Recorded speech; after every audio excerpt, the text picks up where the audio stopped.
tenemos un crimen de Estado. Un Estado que ha demostrado a lo largo de la historia delincuencial un modus operandi. En Iguala se condensan las masacres que en el pasado ocurrieron con formas muy parecidas.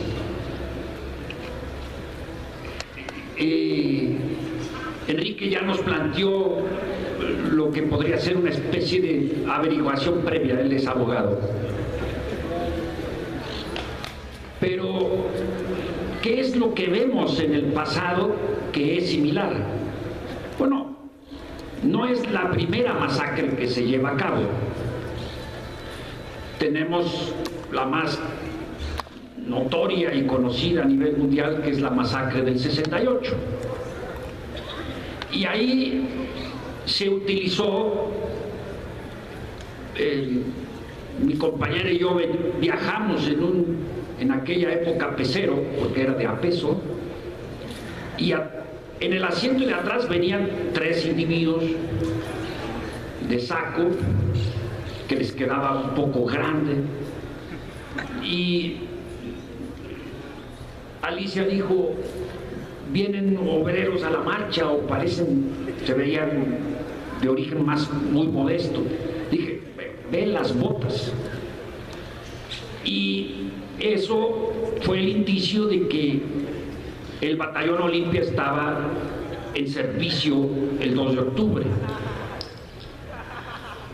El Halconazo del 71, un grupo paramilitar formado por el entonces regente.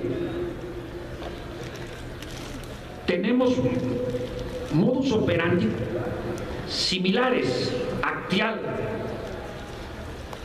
en donde el número de víctimas es muy alto también, un grupo paramilitar. Durante toda la Guerra Sucia tenemos también la participación de un grupo paramilitar y parapolicial que se le denominó Brigada Blanca. Ellos operaron en cárceles clandestinas, cometieron ejecuciones extrajudiciales, estaba integrado por miembros del ejército. Y durante la época de la Guerra Sucia, particularmente en Guerrero, tenemos el mismo patrón de la desaparición forzada. Caso Radilla, que está completamente comprobado, detenido en un retén del ejército y desaparecido forzado, y hay incluso una sentencia al respecto para el Estado mexicano. Es decir, la desaparición forzada se tipifica por la participación del Estado en cualquiera de las formas, incluyendo agentes al servicio del Estado. Estudiando los grupos paramilitares o parapoliciales, yo intenté en algún momento dar una definición de este tipo de grupos. Y yo los definía como grupos preparados, apoyados, entrenados, armados por el Estado, que realizan tareas que el Estado pretende no querer realizar. Es decir, esa es la parte clandestina de la represión supuestamente legal y legítima. Pero en todos estos crímenes está el Estado presente, a través de los grupos paramilitares, a través de grupos entrenados, a través de grupos que hacen servicio al Estado. El procurador dice: Iguala no es el Estado, pero bueno, el procurador debe regresar a la Facultad de Derecho para que alguien le explique lo que el Estado es en los actuales tiempos. A mí siempre me ha parecido importante, en los análisis que se hacen de esta transnacionalización neoliberal, quienes están insistiendo sistemáticamente en la desaparición del Estado. Incluso hablan del Estado fallido.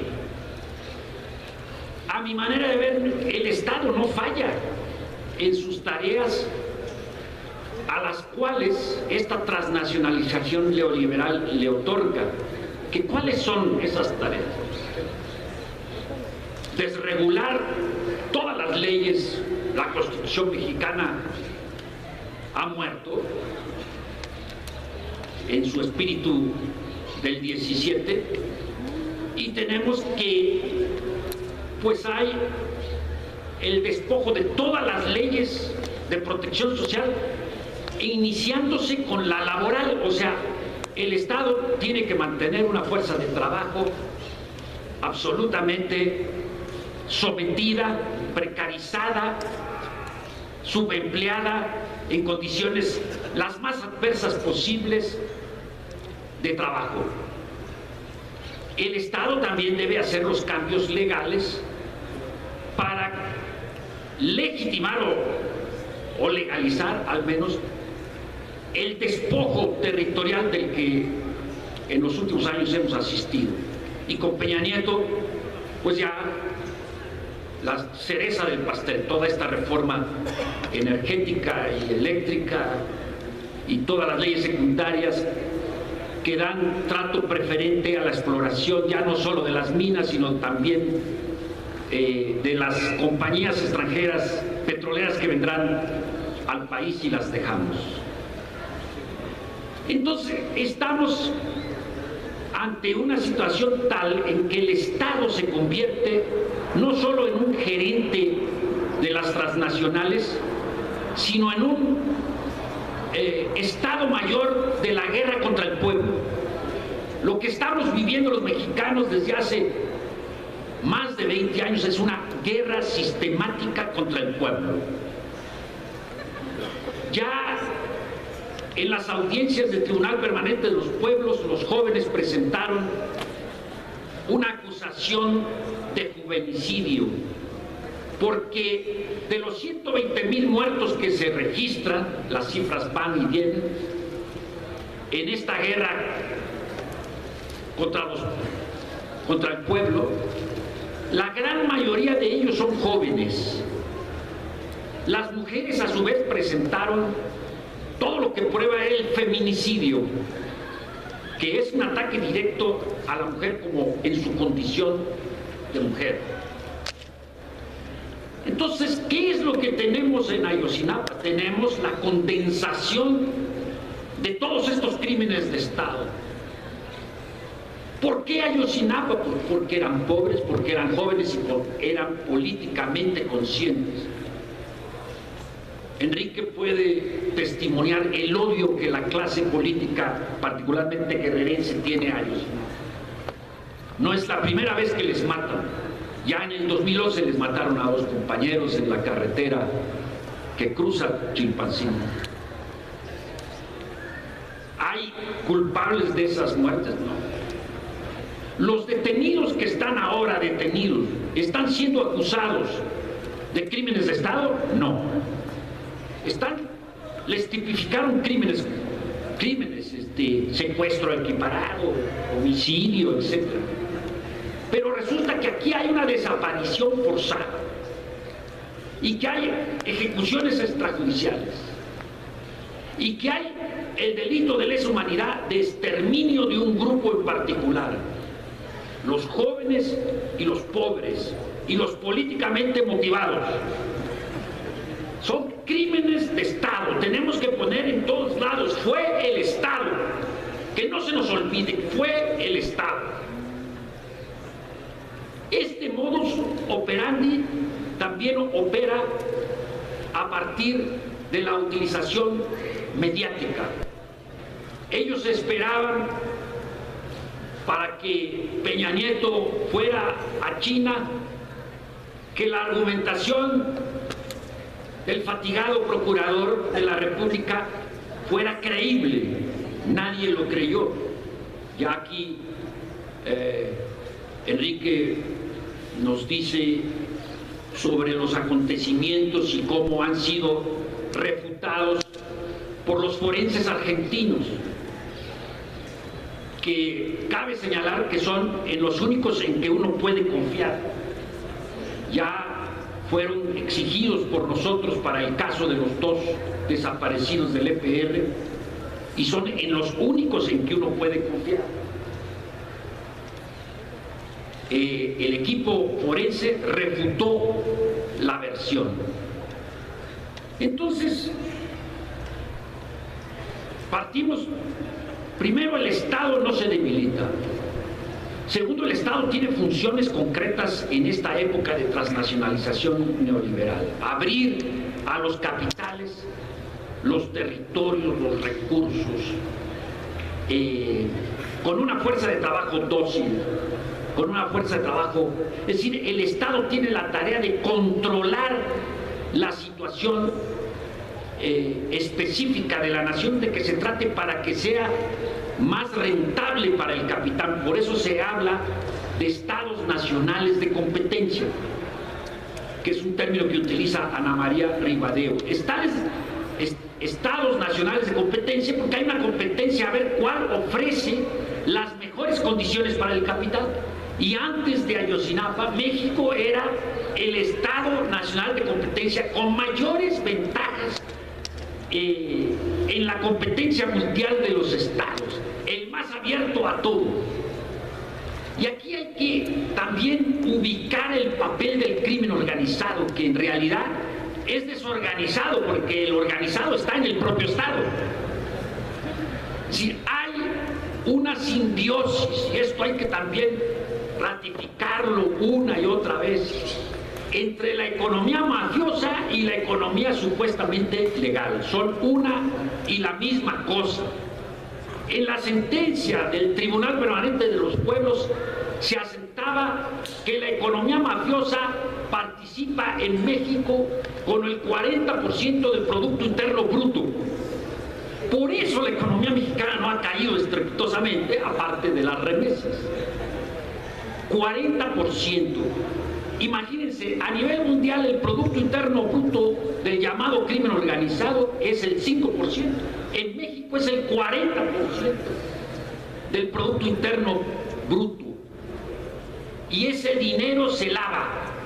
¿Y dónde se lava? En los grandes bancos estadounidenses, que se llevan la parte de león. Y ahí voy a otro aspecto que me gustaría, en los 5 minutos que me quedan, enfatizar. El papel de Estados Unidos en este crimen de Estado. Estados Unidos está metido hasta la cocina en esta estrategia de guerra contra el pueblo. Estados Unidos tiene maneras diversas de incorporar países enteros a sus planes de agendarse los energéticos. Una es la vía directa de las tropas, como en Irak y en Afganistán, y otra es la vía indirecta, como en México y en Colombia. Entendamos al crimen organizado como otra transnacional más, pero además que sirve de pretexto para una supuesta guerra contra el narcotráfico, cuyo objetivo no es el narcotráfico, que alienta, como digo, el 40% del Producto Interno Bruto, sino el objetivo es lo que vemos durante todos estos años: la muerte de jóvenes, el intento de descomponernos socialmente, el que renunciemos a las calles, el que renunciemos a las autonomías, el que renunciemos a las formas, cualquiera que sea, de lucha en este país por cambiar las cosas. Ellos lo que quieren es que nos atemoricemos. Ellos han establecido un terror de Estado. El terrorismo de Estado es lo que tipifica a estos crímenes de Estado. Por eso el tribunal, de manera muy contundente, y voy a leer, hace responsable al gobierno de Salinas de Gortari por la comisión de crímenes de lesa humanidad por actos de exterminio y por delitos contra el derecho a la alimentación; a Cedillo por comisión de crímenes de lesa humanidad y por actos de exterminio; a Fox, crímenes de lesa humanidad, exterminio, tortura, persecución de un grupo o colectividad con identidad propia fundada en motivos políticos, desapariciones forzadas de personas y privaciones de la libertad; a Felipe Calderón por la comisión de crímenes de lesa humanidad, por actos de asesinato, exterminio, violación, persecución de un grupo o colectividad con identidad propia, fundada en motivos políticos y responsabilidades individuales por crímenes internacionales de guerra, por delitos contra el derecho a la alimentación y la existencia de un cuadro generalizado de impunidad.